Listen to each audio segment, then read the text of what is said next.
नमस्कार प्यारे विद्यार्थियों। लक्स क्लासेज फालोत्रा के यूट्यूब चैनल में आप सभी का स्वागत है। प्यारे विद्यार्थियों, गर्मियों की छुट्टियां चल रही थी तो मैं भी कुछ दिनों से गांव था। लगभग आपकी क्लासों की अ, एक महीने की छुट्टियां रह गई है। अब अपन वापस इसको फिर से स्टार्ट कर रहे हैं और अपन आपके 8वीं क्लास के तीसरे अध्याय तक सारी चीजें पढ़ के अपन ने कंप्लीट की थी। और आज की क्लास के अंदर अपन आपके चौथे अध्याय की बातचीत करेंगे, ठीक है ना। और सारी क्लासें कैसे मिलेगी, किस तरीके से मिलेगी, तो आपको क्या करना है, यूट्यूब के ऊपर जाना है और सर्च करना है लक्स क्लासेस बालोतरा। जैसे ही आप इसको सर्च करेंगे तो आपके सामने इस तरीके से ये ओपन होके आ जाएगा, ठीक है ना। इसको आप इसको ओपन करोगे तो आप यूट्यूब चैनल पे आ जाओगे।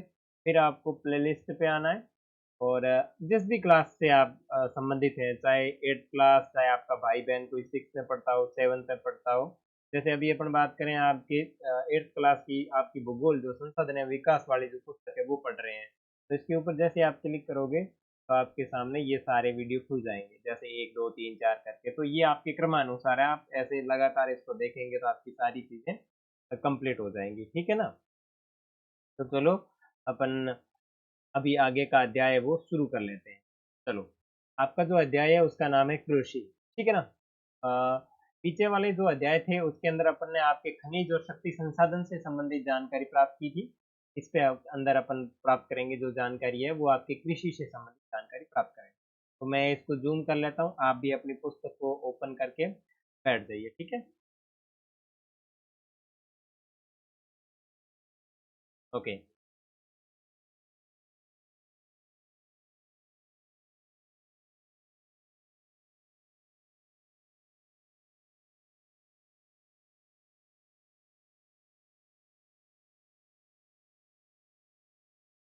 हम्म, दिख रहा है आपको अच्छे से, शायद दिख रहा होगा, बिल्कुल। हाँ, देखो, सबसे पहले तो अपन अध्याय के बारे में जानकारी देखें कि भाई कृषि होती क्या चीज है। कृषि का मतलब क्या होता है भाई, पहली बात तो अपन ये देखें कृषि क्या चीज होती है। कृषि को अगर मैं आपको सामान्य शब्दों में समझाऊं तो कृषि का मतलब होता है खेती। कृषि का क्या मतलब होता है। अब खेती कौन लोग करते हैं, किसान करते हैं। और खेती करने वाला जो व्यक्ति होता है उसको किसान कहते, ठीक है ना। अब ये कृषि जो है वो कृषि किस तरीके से हमारी अर्थव्यवस्था में योगदान देती है, या फिर कृषि के लिए क्या क्या चीजें उपयोगी होनी चाहिए, और कृषि कहाँ की जाएगी, या फिर कृषि के अंदर कौन कौन से औजार उपयोग लिए जाते हैं और कृषि करते समय क्या सावधानी रखनी चाहिए। इस तरीके की जो जानकारी है या इस तरीके के जो आपके मन में सवाल है उनके अध्ययन है या उनके बारे में जो जानकारी है वो अपन इस अध्याय के माध्यम से करेंगे। तो मैं सीधा आपके अध्याय को शुरू कर लेता हूँ। गुरप्रीत, मधु और टीना एक गांव से गुजर रहे थे। वहां उन लोगों ने एक किसान को खेत की जुताई करते हुए देखा। अब देखो, खेती करने वाला जो व्यक्ति होता है उसे किसान कहते हैं, ठीक है ना। और वो खेत की जुताई कर रहा था। अब देखो, इतना बड़ा सा मान लो ये खेत है, और इस खेत के अंदर वो या तो बैल के माध्यम से या फिर ट्रैक्टर के माध्यम से उसकी जुताई करेगा, यानी उसको अंदर उसके अंदर खेत में बीज बोएगा, तो बोलते हैं जुताई करते हुए देखा। किसान ने उन लोगों से कहा कि वह गेहूं की बुवाई करने जा रहा है और मृदा को अधिक उपजाऊ बनाने के लिए अभी खाद डाला है। देखो, क्या चीज है कि मृदा को अधिक उपजाऊ बनाने के लिए खाद डाला है। मृदा का मतलब जो होता है वो होता है आपकी मिट्टी।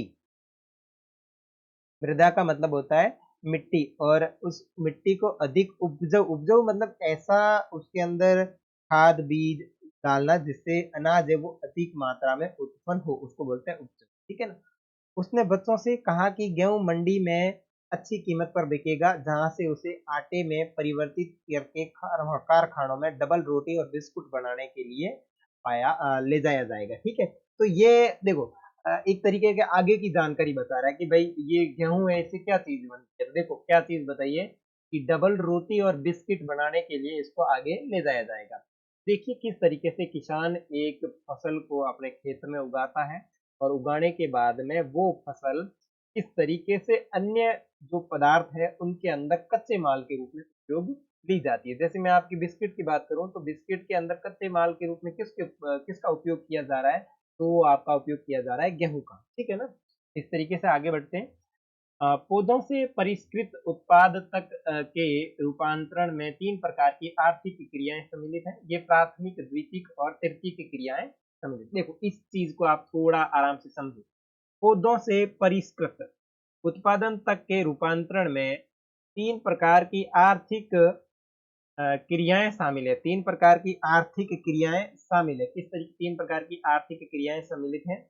ये पहली प्राथमिक, दूसरी द्वितीयक और तृतीयक। क्रियाएं कितनी होती है? 3 होती है। अब ये हिंदी वाली क्रियाएं नहीं समझनी, आप बिल्कुल सीधे साधारण भाषा में समझो।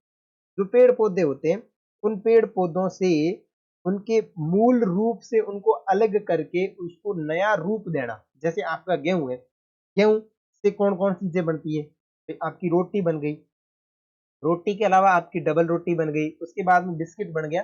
तो ये क्रियाएं होती है। प्राथमिक क्रिया के अंदर उसका उत्पादन किया जाता है, फिर उस उत्पादन को परिष्कृत किया जाता है। परिष्कृत का मतलब है कि उसको शुद्ध करना या फिर साफ करना। आप सीधा मतलब समझो, साफ करना।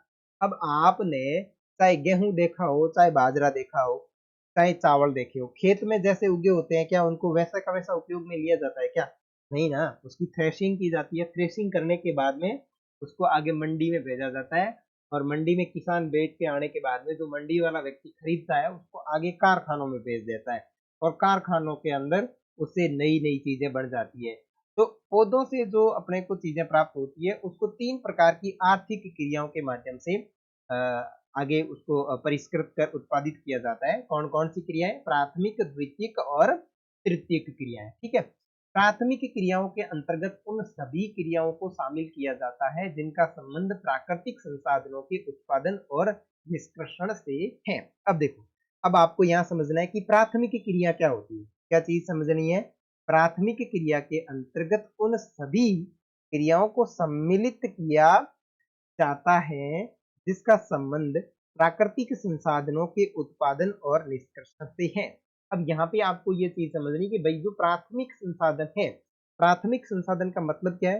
कि प्राथमिक संसाधन के अंदर वो सारी चीजें आएगी जिनका संबंध प्रकृति से है। जैसे आपके गेहूं बोना, गेहूं कृषि कार्य कहाँ करेगा? जमीन के ऊपर करेगा। तो पृथ्वी एक प्रकार से आपका प्राकृतिक संसाधन है या नहीं? उसके अंदर पानी सिंचाई करना, पानी एक प्रकार से आपकी प्राकृतिक संसाधन है या नहीं है? तो प्राकृतिक संसाधन से जो डायरेक्ट प्राकृतिक संसाधन से संबंधित रखने वाली जो चीजें होती है वो आपकी प्राथमिक क्रियाओं के अंतर्गत आएगी। दोबारा समझ लो, प्राथमिक क्रियाओं के अंतर्गत वे सभी चीजें शामिल होती है जिनका संबंध प्रकृति से होता है या प्राकृतिक संसाधनों से उसका उत्पादन होता है। जैसे आपने एक पेड़ लगा दिया, ठीक है, पेड़ लगा दिया आम का। अभी गर्मी का मौसम चल रहा है तो आम का पेड़ लगा दिया और उससे आम आपको प्राप्त हो रहे हैं। तो जो आम प्राप्त हुए वो किसकी सहायता से प्राप्त हुआ? प्रकृति की सहायता से प्राप्त हुआ या नहीं हुआ? आपने मान लिया पानी डाला, लेकिन पानी क्या है? प्राकृतिक है। उसके अंदर मिट्टी जो है, मिट्टी प्राकृतिक है। हवा गई, हवा प्राकृतिक है। उसके अंदर ऊर्जा गई यानी सूर्य से उष्मा उसने ग्रहण की, वो भी प्राकृतिक है। तो वो कैसी क्रिया होगी?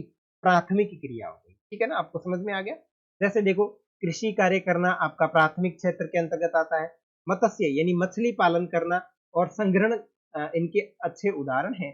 समझ में आ गया कि प्राथमिक क्रियाओं का संबंध सीधा सीधा प्रकृति से होता है, और इसके अंदर कौन कौन सी चीजें आती है? आपकी कृषि आ गई, मत्स्य पालन आ गया, और चीजों को इकट्ठा करना जो है वो आपके इसके अंतर्गत आ गया। उसके बाद में बात करें द्वितीयक क्रिया।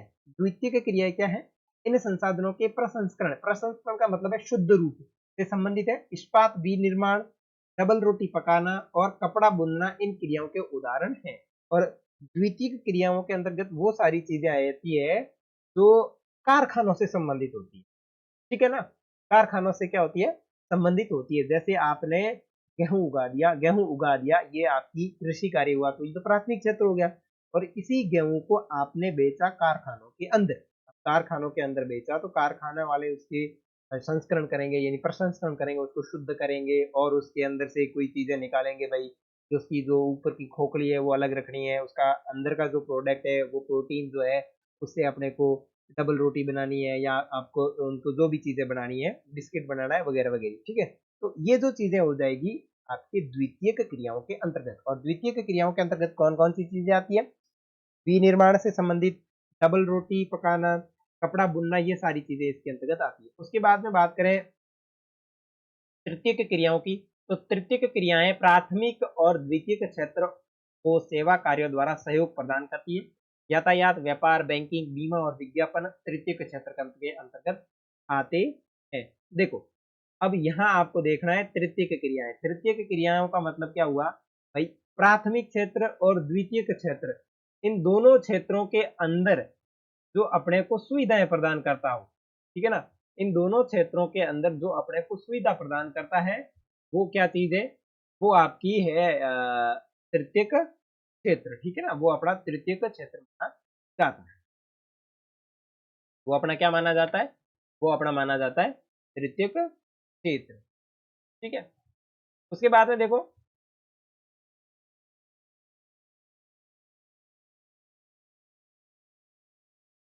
कृषि।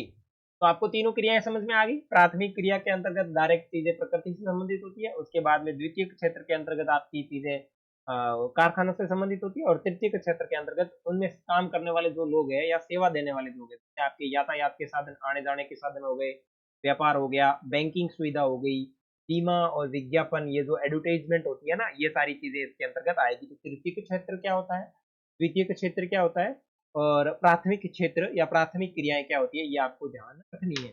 उसके बाद में देखो कृषि। कृषि एक प्राथमिक क्रिया है। कृषि कैसी क्रिया है? तो कृषि एक प्राथमिक क्रिया है। फसल, फलों, सब्जियों, फूलों को उगाना और पशुधन पालन इसमें शामिल है। कौन कौन सी चीजें इसमें शामिल है? अब यहाँ पे इसको व्याख्यात्मक तरीके से बताया गया है। फसल इसके अंदर शामिल है, फल इसके अंदर शामिल है, सब्जियां इसके अंदर शामिल है, फूल इसके अंदर शामिल है, और पशुधन पालन भी इसके अंदर शामिल है। और विश्व में 50%, कितने प्रतिशत? 50% लोग कृषि से संबंधित क्रिया में संलग्न है, यानी 50% लोग ऐसे हैं जो कृषि कार्य के अंदर काम करते हैं, या उनका आजीविका का जो साधन है वो कृषि है।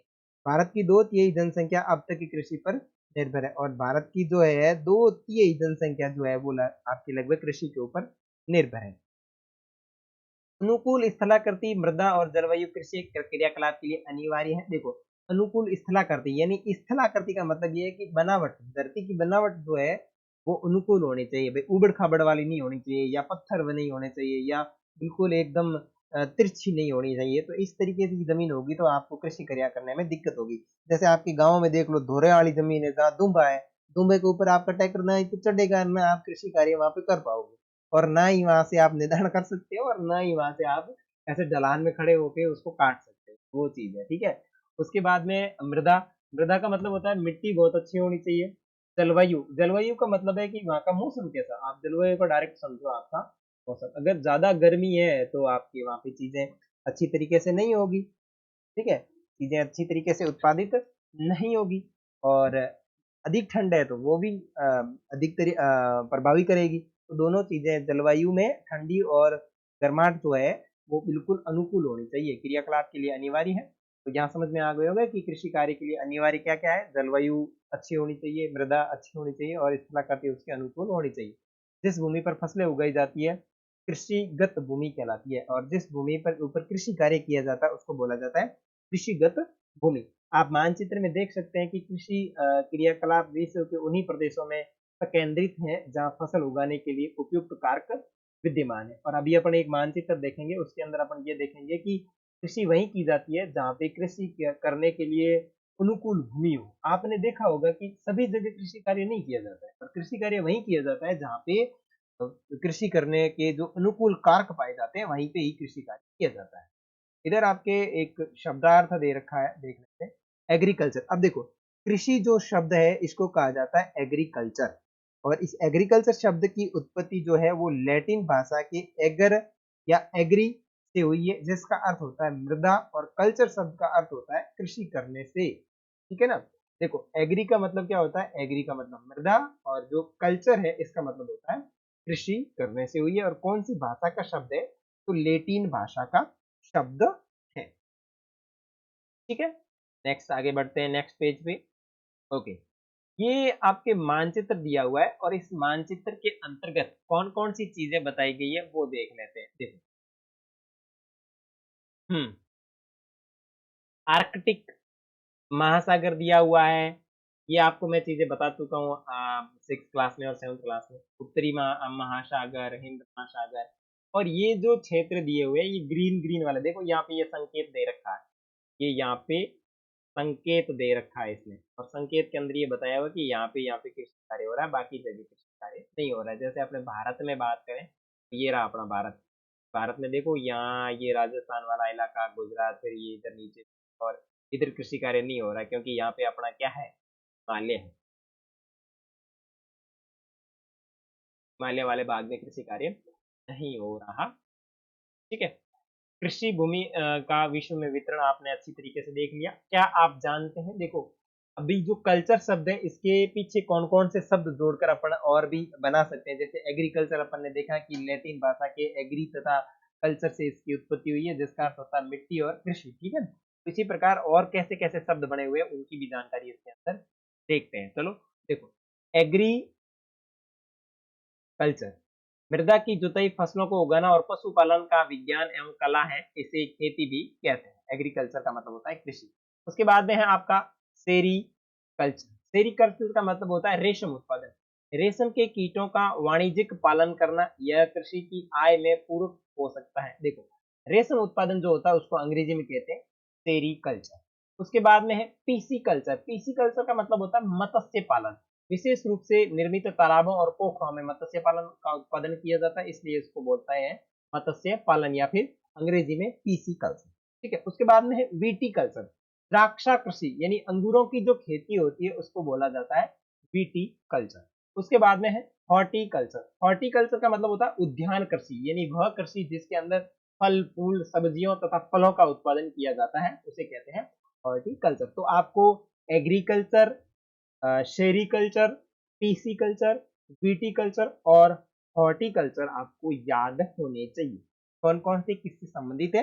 हॉर्टिकल्चर का मतलब क्या होता है, विटीकल्चर का मतलब क्या होता है, पीसीकल्चर का मतलब क्या होता है, और सेरीकल्चर का मतलब क्या होता है। तो ये चीजें आप अभी मैंने आपको बता दी। आप घर पे बैठेंगे तो आप इन चीजों को 2-3 बार लिख के याद करेंगे तो आपको अच्छी याद हो जाएगी। उसके बाद में कृषि तंत्र।